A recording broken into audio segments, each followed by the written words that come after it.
À l'ouverture officielle de la cérémonie, les imams ont lu intégralement le noble Coran une dizaine de fois afin d'implorer la miséricorde d'Allah subhanahu wa ta'ala en faveur de tous les Ivoiriens.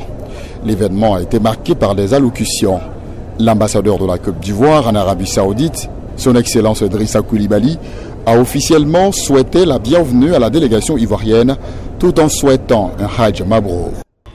Je voudrais demander à nos honorables imams d'amplifier les prières et bénédictions qu'ils font et continuent de faire en cette sainte occasion pour les autorités ivoiriennes, en particulier le président de la République, ainsi que pour la paix, la stabilité et le développement de notre cher pays, la Côte d'Ivoire.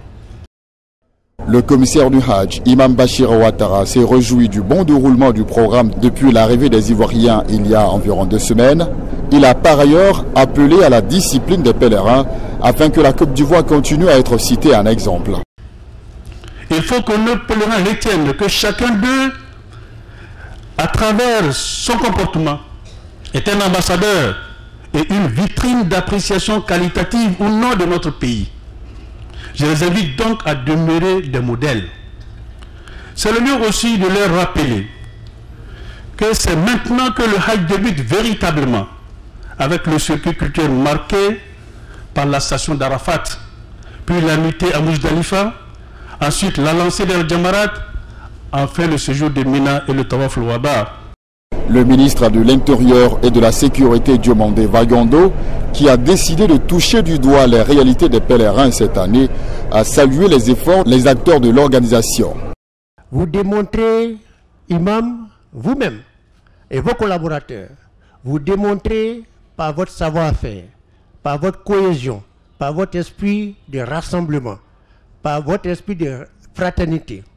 Vous démontrez aux yeux du monde entier et à ceux qui en doutent encore que lorsque les Ivoiriens se mettent ensemble, ils réalisent de grandes choses. La deuxième partie de la cérémonie a été marquée par des conférences.